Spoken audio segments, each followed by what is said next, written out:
Lydia, let's take a look at quiz 7, question 2. So the first thing that you want to do is write down all of your sample data information. So what is your sample size?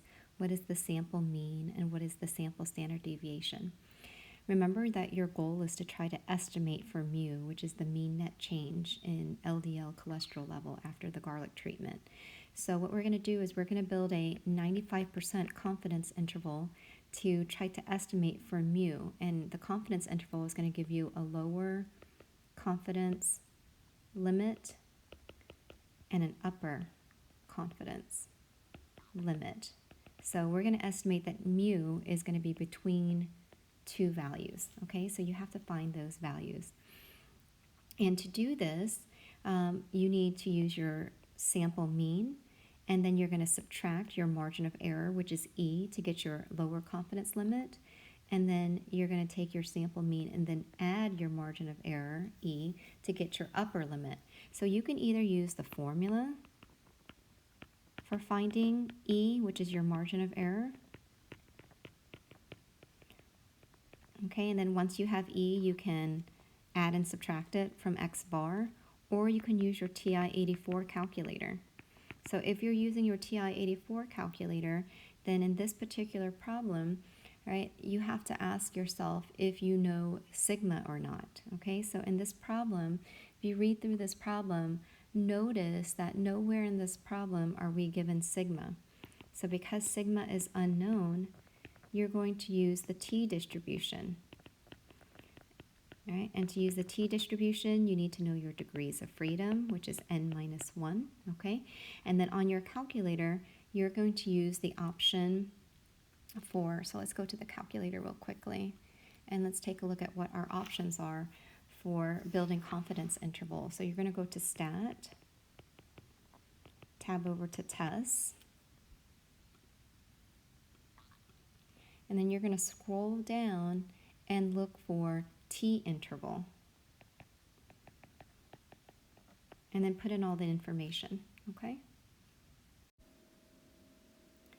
For question 3A, your goal is to estimate the sample size. So how large does n have to be?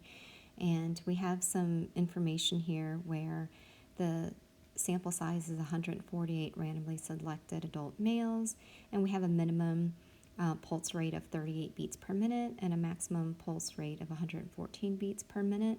So in this problem, because sigma is unknown, question A asks you to use the rule of thumb to estimate for sigma. So that rule of thumb basically means to estimate for sigma, if you know the maximum heart rate and the minimum heart rate, subtract it to get the range, and then take that range and divide it by 4. So that rule of thumb basically says that sigma is approximately the difference in the maximum and the minimum rate divided by 4. So this gives us approximately 19. So you're going to use 19 beats per minute as your standard deviation. So to calculate the sample size, the formula for calculating the sample size calls for your critical value.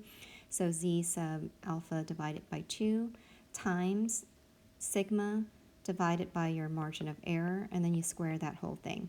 So your job is to find that critical value first. So you need to figure out what Z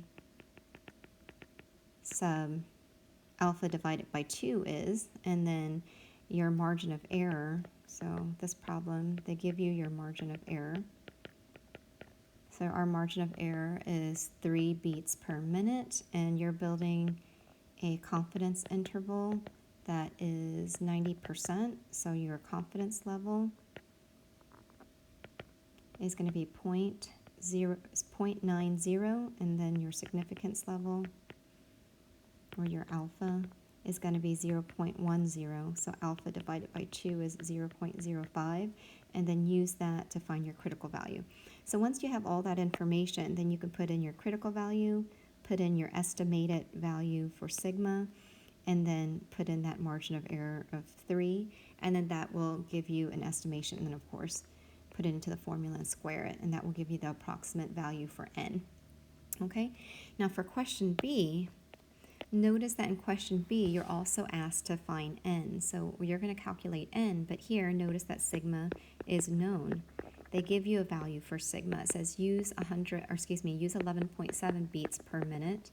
And then it says based on the value that your sample standard deviation is 11.7 beats per minute and a sample size of 148 male pulse rates, right? You can use that to estimate n. So again, same formula, z sub alpha divided by 2 times sigma divided by e. Raise that all to the second power, but this time you're going to use this for sigma. Okay?